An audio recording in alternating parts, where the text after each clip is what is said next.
Hello, writers. Welcome to this month's Writing Inspiration. I want to talk to you today about how to free write and why free writing is so beneficial for us in our creative process. I think all too often we are expected to come up with writing and products that are immediately beautiful and put together and profound and insightful.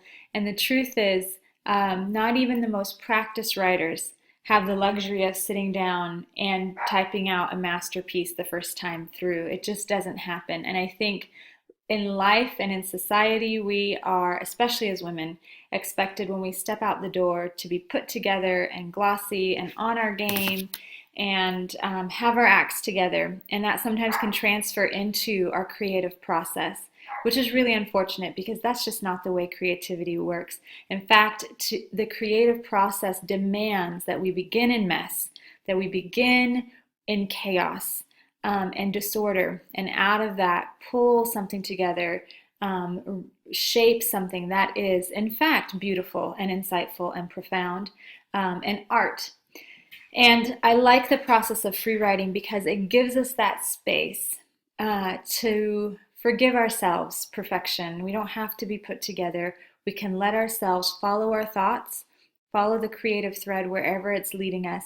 And all too often we are surprised in the most beautiful ways by what comes out, by what we produce. It ends up being richer, deeper, more thoughtful than anything we could have done had we sat down and tried to make it perfect the first go round.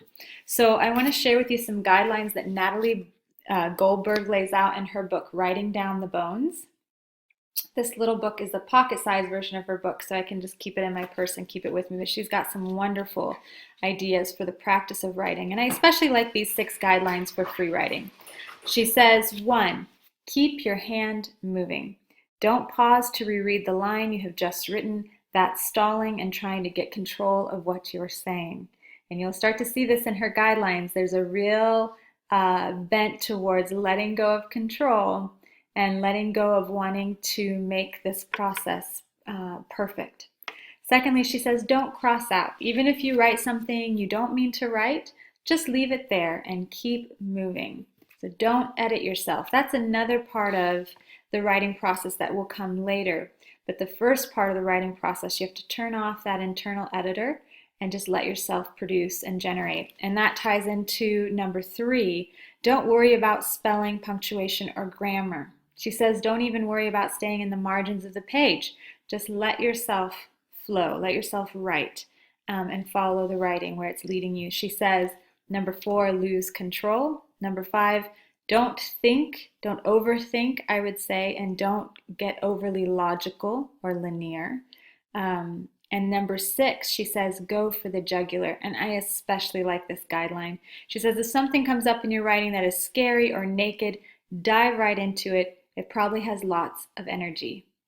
And I have found this to be true over and over again in my writing when I start to think about something and I can feel myself back off like, ooh, that's too vulnerable. That's too personal. I don't think I can write about that. That's a little bit scary to think about.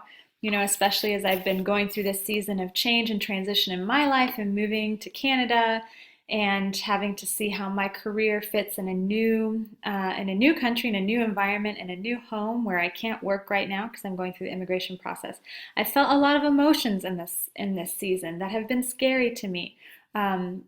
Feelings of resentment or anger or frustration, and I think the creative process when I've been writing. Sometimes I've been afraid to really follow those lines of I don't know, thinking or feeling. But as Natalie Goldberg says, that's where the energy is. That's where the heat is. And of course, you don't have to leave it that way. Once you get it all out, you can certainly come back and edit and revise. But the point is, when we really let ourselves go and we embrace the messiness of the creative process and allow ourselves the freedom to not be perfect right out of the gate. All too often what we find is that what we come up with genuinely surprises us and delights us, and it's something bigger and greater than we could have done on our own.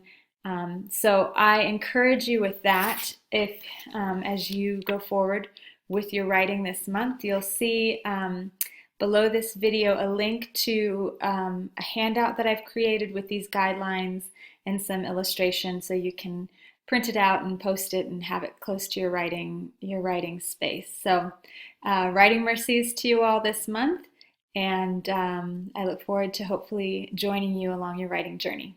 Thanks.